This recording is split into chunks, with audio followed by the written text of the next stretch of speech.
Hello दोस्तों, मैं Virendra Yadav by learning classes में आप लोगों का तहे दिल से स्वागत करता हूं। आज हम लोग फिजिक्स का चैप्टर नंबर फर्स्ट यानी कि प्रकाश का परावर्तन और अपवर्तन के बारे में पढ़ेंगे। इसमें हम लोग जानेंगे कि प्रकाश का परावर्तन और अपवर्तन क्या होता है। पहले जब प्रकाश की बात की जा रही है तो पहले हम लोग देखेंगे कि प्रकाश होता क्या है, प्रकाश किसे कहते हैं। तो प्रकाश एक प्रकार की ऊर्जा है जो किसी वस्तु को देखने में मदद करती है परंतु स्वयं दिखाई नहीं देती है। तो प्रकाश जो देखी जाती है यानी कि बात करते हैं प्रकाश।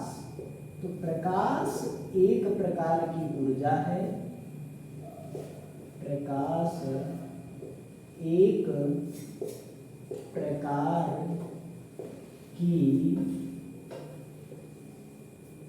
ऊर्जा है जो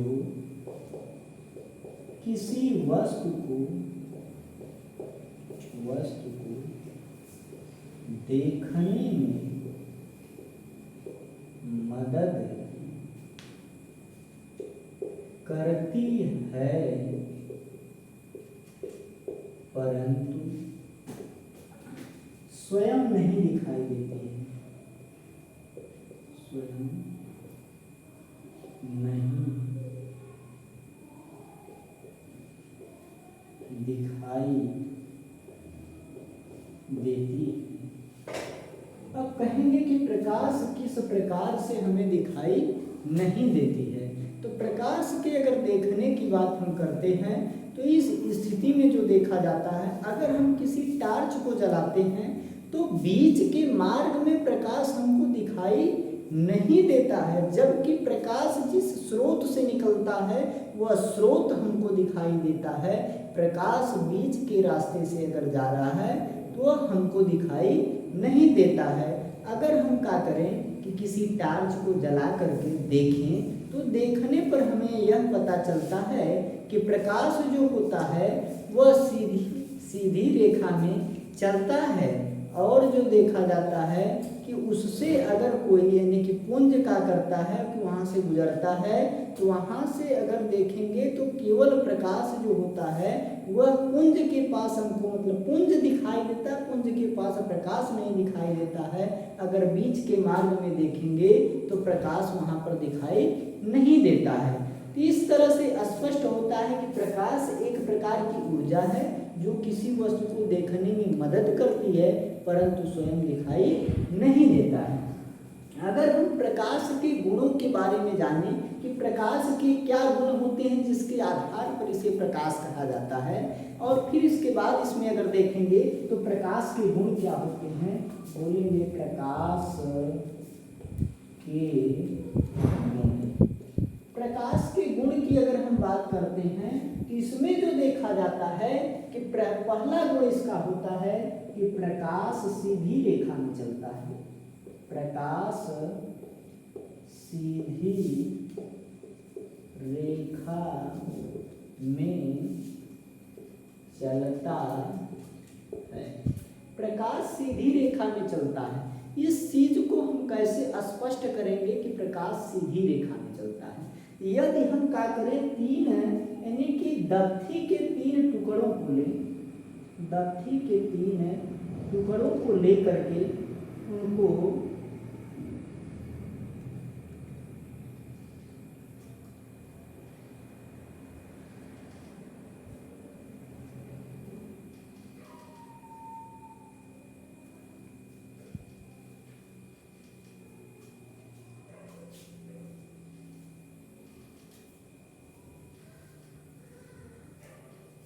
दफ्ती के तीन टुकड़ों को लेकर के हम क्या करेंगे कि तीन स्थितियों में समान रूप से छिद्र कर दें, और छिद्र करने के बाद हम क्या करें कि यहाँ के इसके एक सिरे के पास जो देखा जाता है का एक मोमबत्ती को जलाकर रखें तथा दूसरे सिरे के पास हम क्या करें अगर देखें तो यहाँ से जो देखा जाता है प्रकाश हमको दिखाई देता है।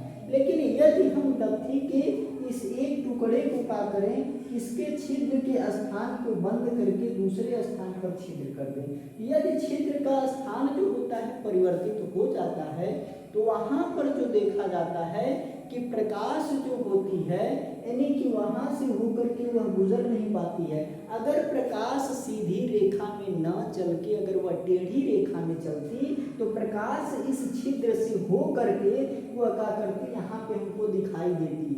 लेकिन प्रकाश क्या करती है, इस छिद्र से होकर के पास नहीं जा पाती है। इसका मतलब प्रकाश जो होती है वह सीधी रेखा में चलती है। यदि हम घरों में देखें तो रोशनदान के पास से जो प्रकाश आती है वह सीधी रेखा में आती है। या हम घरों का निर्माण करते हैं जिससे हमें मतलब अंदर छाया मिलती है। यदि प्रकाश सीधी रेखा में न चलकर अगर वह टेढ़ी रेखा में चलती तो वहाँ पर देखा जाता कि प्रकाश हमारे घरों के अंदर क्या करती, प्रवेश कर जाती और घर के अंदर भी हमको धूप लगती। तो इससे स्पष्ट होता है कि प्रकाश जो होती सीधी रेखा में चलती है। अगर हम प्रकाश की बात करते हैं तो प्रकाश जो होती पहला नेचर है कि प्रकाश सीधी रेखा में चलती है।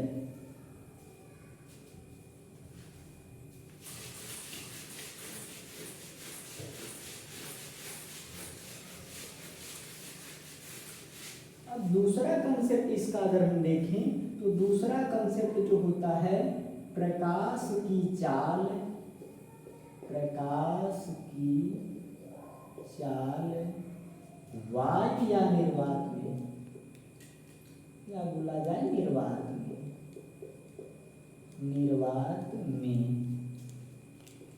3×10⁸ मीटर प्रति सेकेंड होती है। यानी कि प्रकाश की जो चाल होती है वह निर्वात में 3×10⁸ मीटर प्रति सेकेंड या इसे कहें 3 लाख किलोमीटर प्रति घंटा होती है।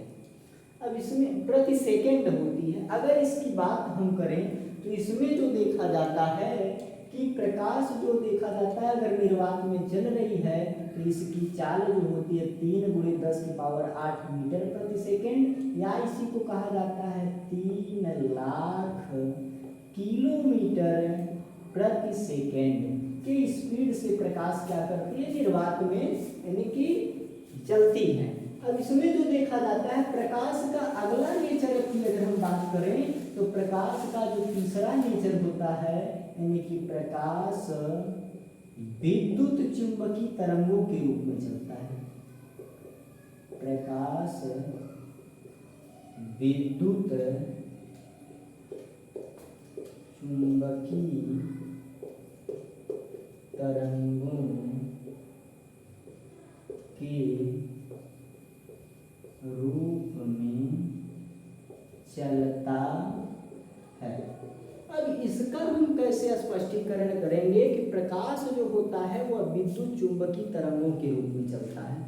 यदि हम गर्मियों के मौसम में दोपहर के समय देखें तो दोपहर के समय हमें कुछ तरंगों के रूप में नीचे की तरफ आती हुई दिखाई देती है, जिसमें यानी कि अगर हम बात करते हैं तो उसको कहा जाता है दोपहर के समय यानी कि जो दोपहरिया झलझलाने की स्थिति बनती है, जिसको कहा जाता है कि दोपहरिया झलझला रही है। उस स्थिति में जो देखा जाता है दोपहर के समय यानी कि पृथ्वी का टेम्परेचर जो होता है वह अधिक हो जाता है।